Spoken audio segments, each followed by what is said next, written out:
Now, just to quickly cover off the map bans that we've had for this set, um, the Coordinated Vikings did win the coin toss. They have gone for a ban on BOE, Battlefield of Eternity, and Braxis Holdout was the ban from Gorge Goodall. We are going to be going to Cursed Hollow for game one, and I know that Coordinated Vikings like this map quite a good bit. What are your thoughts on this map in general, Doge? Yeah, it's a big map. Maybe they're gonna go for some Lost Vikings, They certainly could. for their team name. Yeah, yeah. Yeah. I mean, I don't know what they play. I'm very inexperienced with these teams, to be honest. Sure. But maybe We'll the Vikings are good on this map.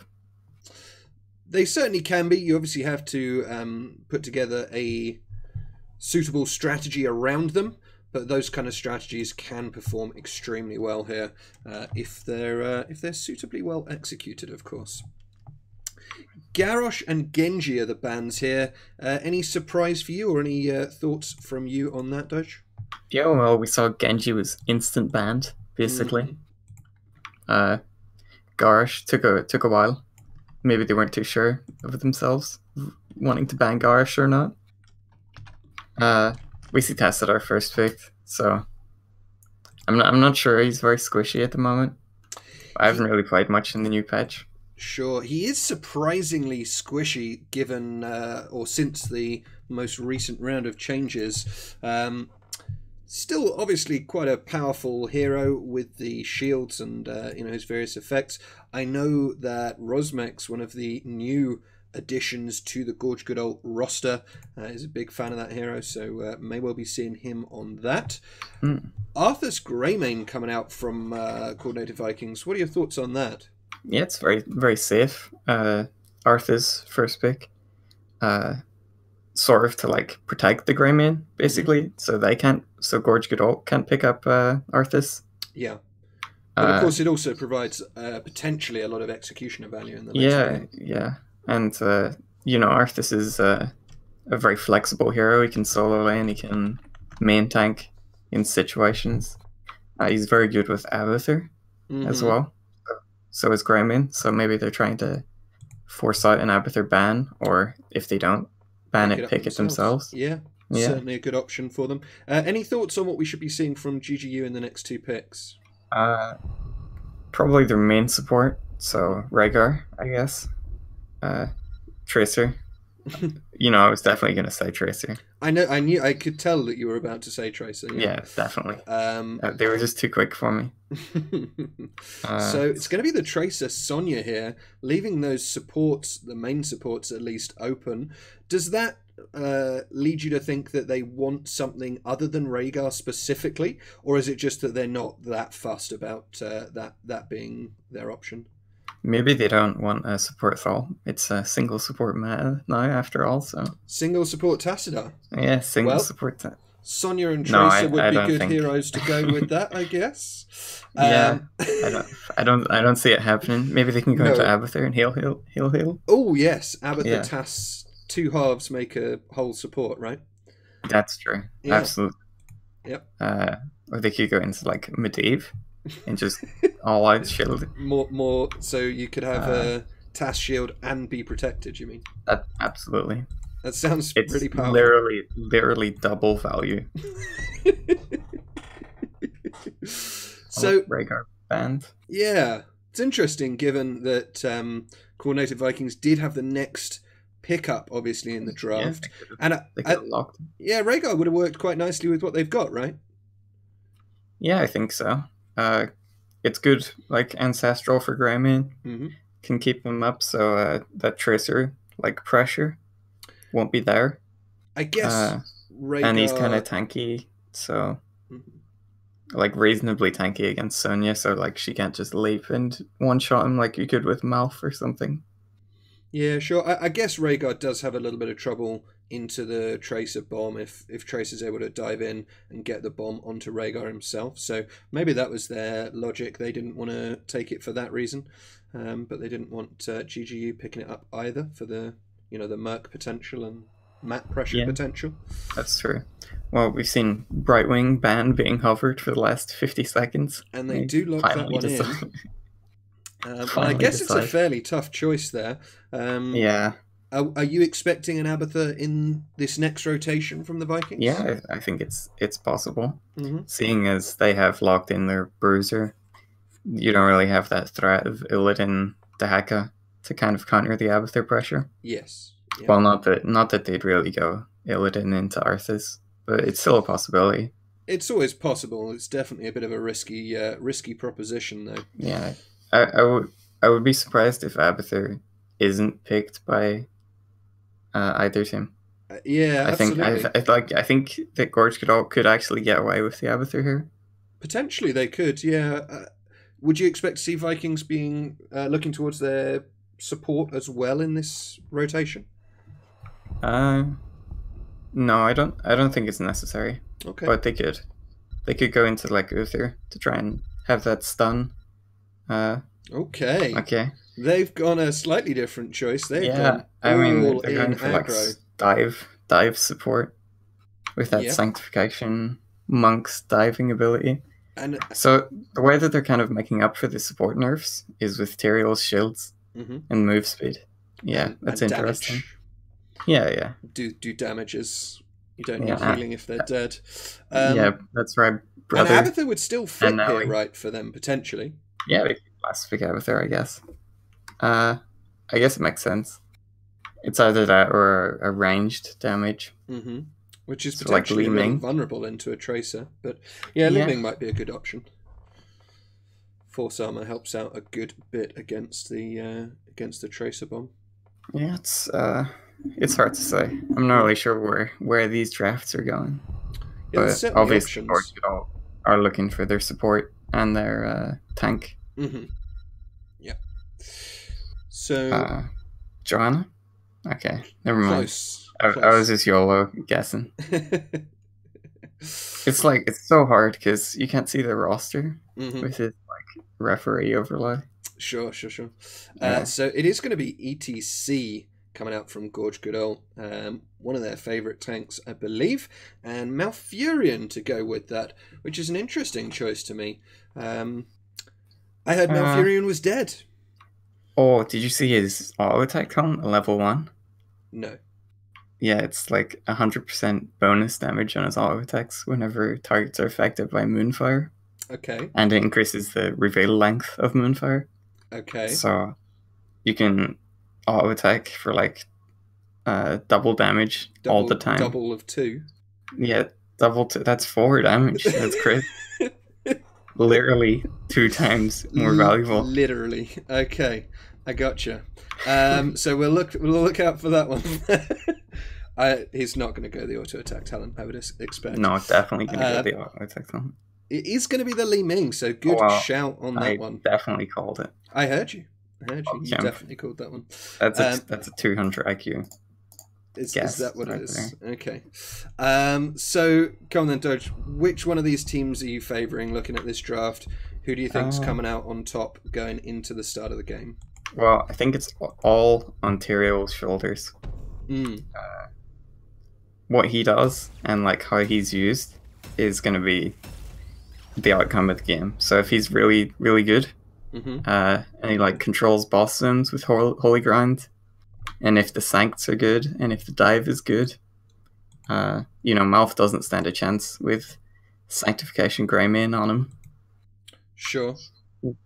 I think the burden of execution is on the coordinated Vikings here. Yeah, Tyrael is very, very powerful, but you've certainly got to manage to get the value from him. It's not just smork or go face. You've got to find the right times and places to use his Sancts and his abilities. We do go straight into a pause. GG. But we are now into the game, so let's just get the teams introduced while we wait for them to get back. On the left-hand side in blue, we have got Gorge Good Ult, Morpheus on the ETC, Rosmex on Tassadar, Barrock playing Sonya, Erwin on the Tracer, and Billy on Malfurion. And on the right-hand side, we have the coordinated Vikings. Drifter playing Gramian. Karox playing Tyrael. X-Ray playing Karazian.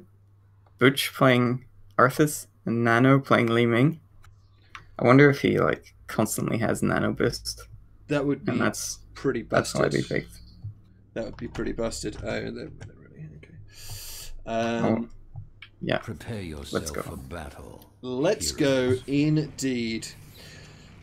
Okay, so how do you expect the early stage of this game to go with these compositions? What do you want to see from them in the laning phase?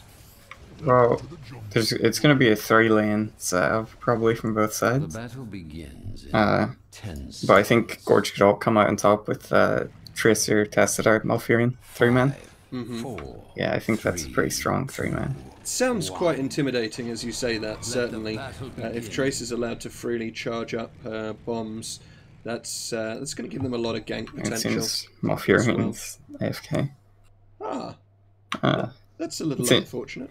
It's an interesting strategy. Oh, here he comes.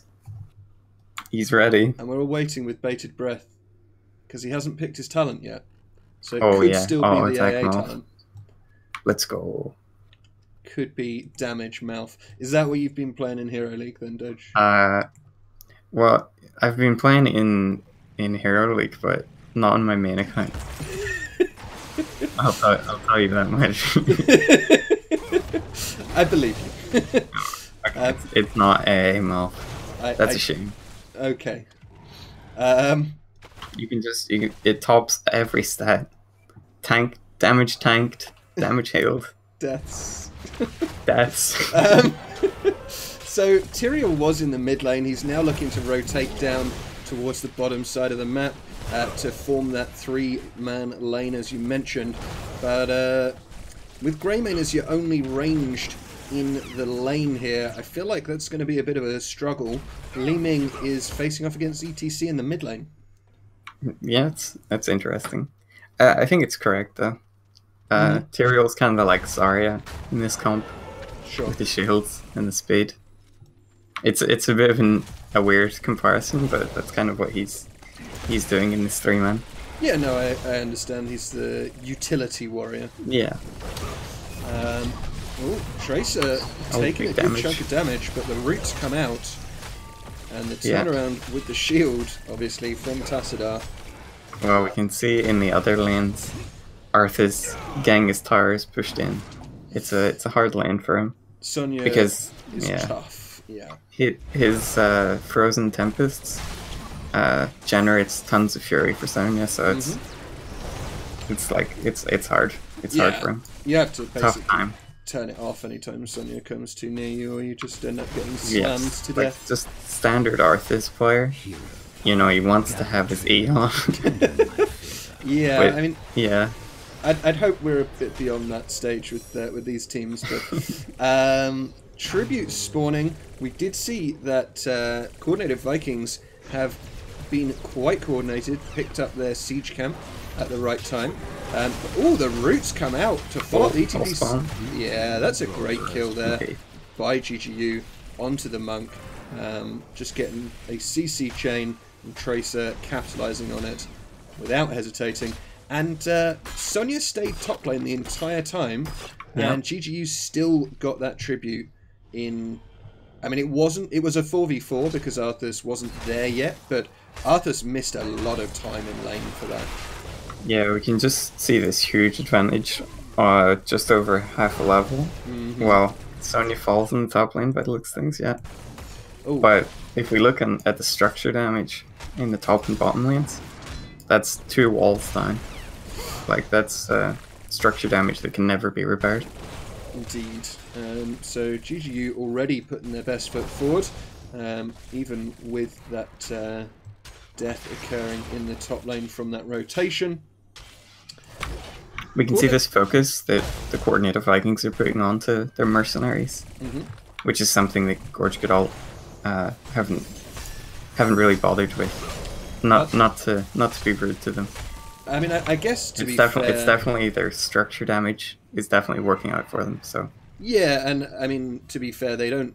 Other than Sonya, they don't have any great Merc heroes. Fury, The choice. Snake. No. Oh, so sneaky. That was very sneaky. We're Owen on the heroes. Tracer, Just beside him. pretty far out of position, but manages to recall out of there. The next tribute has spawned. Arthas is here now. This makes it a 5v4. I think GGU need to pull back, but the CC is there. Reset.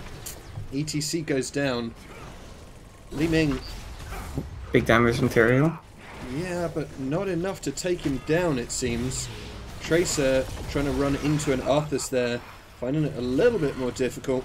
And the second tribute does get picked up by the Coordinated Vikings. However, Sonya is still she's going. just Sonya smash. Sonya's going core in the top lane. Yeah, Sonya is pinging that core like crazy. This top lane, I'm going down it until we get there. Might take a while, but get there in the end. I believe in her. Let's go. Let's get that top keep, Sonya. Arthas has rotated back up, but as we discussed earlier, he's going to have to be pretty careful into that matchup. Tassadar facing off against Tyrael in the mid lane. Shall we see who gathers We have an interesting talent from Tracer, Jumper. That's interesting. I prefer Spatial Echo, the one that whenever you get attacked on, it's like reset for your blink. I have to say, with a TAS comp, I also quite like the other level 7. Yeah, the auto attack one. Yeah. I can't remember what it's called. I can't either, I'm afraid. This aggressive play from Gorge Godol. They're going for the enemy. They've got their level 10s, and the opposing team do not. ETC has stage dive in the bot lane. Oh, but this is interesting. Coordinated this is Vikings. very cool. Yeah. They've done the other rotation. They've said, well, okay, we can't fight you. If you're going to take our boss, we'll have yours. This is higher value for Gorge Godol, though. The fort is already down in that top lane. ETC scouting out the bottom boss here, but not going to be able to deny it. But the top boss is going to be pushing directly towards the keep of the Coordinated Vikings, whereas Gorge Godol have a fort wall still standing. Yeah, this could be a keep. Sonya's smashed her way down the top lane, and it's all paying off. She's just still going. It's coming together. I think this was actually planned. I mean, from the I'm moment sure Sonya was locked in. I'm sure it was. Actually, I think it was planned yesterday. Quite possibly. Quite possibly.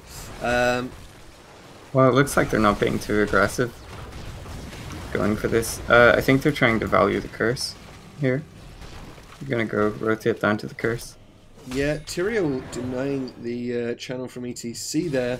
Both teams are rapidly on their way. This fort was taken down by the boss for Coordinated Vikings. That's a nice injection of XP for them. They are still a level behind, but on the same talent tiers now, as the teams are looking to engage. Sonya goes in hard. Greymane tries to dive on the Tracer, but the juke Twilight is there. Ontario. Great team fight from Gorge Godol, except Sonya does fall. Yeah, this sanctification was interrupted by Malfurion, so that kind of turned the fight by itself. And a great turnaround by the monk. Tracer diving in on him, but just turning around and taking it down. Oh, Monk got very, very low. He did. But he survived, and that's what's important. That is very important. ETC with another interrupt there. But Gorge Godol going to have to give this one up. They're not going to be able to get a curse just yet. Both teams now with 2 tributes. And the next one is going to be curse point for both of them. But level 13 about to be here for Gorge Godol. Yeah. I don't think it will matter too much. I think that they won't get too big of an advantage from this. They're only half a level ahead. Now that that fight kind of a bit on the favor of the Coordinated Vikings. Yes. Oh, we can just see both teams grabbing some mercs now. This 13 talent won't be too much of an advantage now. Gather tribute or face my curse. The choice is Well, simple. Oh, maybe a favor little. position. Yeah, it is, and it may be a little tough for Coordinated Vikings to actually confirm that 13 themselves before this tribute spawns, so they may end up still having to take a fight a talent tier down here. Root comes Arson. out, but great dodge. The stage dive comes in. Sanct is good this time, but the Twilight Dream is there to follow it up. Malfurion goes down though, and that's resets on Li Ming. Lots of damage being thrown in, but Greymane is low and is going to fall. Pass is low. But Arthas is too. Sonya is looking to be pretty dominant in this fight as she pushes Monk and Li Ming away here. Tyrael also dropping very low. The stun is there, and that's a kill. Tracer. Oh, Tracer, recall. So close. Yeah. She almost got blown up. Would have died for sure without the Yeah. recall there. And now Gorge Godot have that curse, and they're already got the top wall down on this. Got the wall down on this top keep. They're immediately going to be disposing of the fort in the bot lane, and this is going to get them a great deal of pressure and presence on the map. Yeah, it could have been worse for the Coordinated Vikings. Mm-hmm. They did manage to have 3 people get away, I believe, in that last fight. Yep. So the losses could have been a lot bigger. It looks like ETC is trying to pressure the top keep. Get a bit Oh, is he shut maybe a down little here. bit out of position? Or is he Seems just like being? Coordinated Vikings are going to be careful. They're not going to try and extend for that chase. Tyrael and Arthas, though, going in on the 3-man in the mid here. Tassidar's shield comes out, and Sonya's rotated around. The stage dive comes in, and the Arthas. damage. Oh, the sanctification perfectly timed to counter the Twilight Dream. Yeah, great sanct there, but Tyrael is still very, very low. The palm palm. comes out. I think it's going to proc. No, Too early. doesn't. He survived anyway, so. Only just. He dropped to, like, I think, something Yeah. like 15 health there. That was an It extremely was close call. planned. It was calculated. These are the best teams in Division 1. Please don't underestimate them. I'm sorry, that's just my my plebness shining through. Oh, big damage on ETC. Yeah, great damage from Li Ming, but I'm wondering if... I think this is a bit of a bad fight for Gorge Godot here if they're going to be tanking the boss as well. Morpheus goes low. Greymane does get rooted by the boss though, and it is going to fall. That's a double kill as Karazim goes down as well. Tyrael dropping low, Tracer on top of him. Tyrael falls, but so does Tracer. And Arthas and Malfurion as well. Oh, Li Ming, the poison Oh dear, spear. that is a dead Where did her Li health Ming. go? That is a 5 for 3 in favour of Gorge Godot, despite the fact that they got interrupted It on looks that like boss. the top keep. Yeah, I mean, Karazim's up, Greymane's up in a second, but they're not going to be in time to protect this keep, I don't think. They back off. Really dimensional shift. Oh, Monk's going for it. Monk is going in hard, but Sonya's there, trying to peel for Tassadar. Oh, Monk, let's go. One more fist. Oh dear. Oh, Palm the palm procs procs. there. And Tassadar looks like he's going to get away. He does. Sonya turning it around. 1v3. Takes the Greymane. Stage dive coming in. Monk goes down as well. Wow. Barrock on that Sonya. Oh my goodness. That is a scary sight. That was great. He secures 2 kills. I think that's the definition of debated, isn't it? That's it. Tyrael going down Tyrael as well. falls too. Li Ming falls. What? Chase. Yeah, that was insane. Really well done by Gorge Godot to find that turnaround. Nicely turned by Yeah. them, Not Very well have played. Tassadar No- fall knowing. somehow. Top keep going to fall as a result, and Gorge Godot, satisfied with that, are just going to pull back. Level 16 is now here for the Coordinated Vikings, so I don't mind at all Gorge Godot pulling it back a little bit. Holy Ground is online, but Tyrael is not. No, Tyrael's still a little ways off. I don't think he's going to be able to get there before the boss falls. ETC looking to peel for the team. The boss goes down and does get secured here. Yeah, nicely done by Morpheus, keeping the entire enemy team at bay. Oh, the damage. Sanct comes out though after the bomb, but Li Ming getting the reset. Sonya goes down, so does Malfurion. And ETC also going to get cooked. Yeah, it's a good, an okay spot for the Coordinated Vikings. Now they get a defend in this boss. I think it's fair to say if they even only come neutral on that team fight, they maybe quite possibly lose the game here. Yeah, true. So I think that was the bare minimum they needed to actually be able to stay in the game at this stage. But they will now do so. Tyrael's in a bad spot. He is a little bit, but I think he should be able to get away maybe. Yeah, lucky for him that Pulse Bomb wasn't charged. Yeah, indeed. Tracer now potentially the one in danger as Li Ming going in hard. Greymane following up. The recall is there, but that's not a safe position. Yeah, Tracer has fallen. Rip Tracer. Oh, that might be a boss for the Coordinated Vikings. Maybe this is the turnaround where they end the game bomb. It could potentially give them an opportunity to do that. Yeah, they have to be careful about this top lane, but it's going to take a little while before the catapult pressure builds up enough to seriously threaten core. The boss is going down, and the contest is here from GGU. Tyrael with the Holy Ground there. Oh, the Holy Ground. It was going to get it done, but the deaths are coming through. Sonya, once again, absolutely ripping through the enemy team. Mouth and Greymane go... Arthas and Greymane go down. Monk follows fast. Will fall to auto-attack Malfurion. Yeah, apparently you're not wrong. Ice blocking the core is under attack. Trait there as well. Looking for core. Yeah, I mean, I think they definitely can do this here. Catapults have shredded the shield. They are up against a Li Ming, but even so, with that Sonya on the core, I think this is an easy GG for GGU. Alright, well, we could have at least pretended to believe in Li Ming Bayaz. Come on.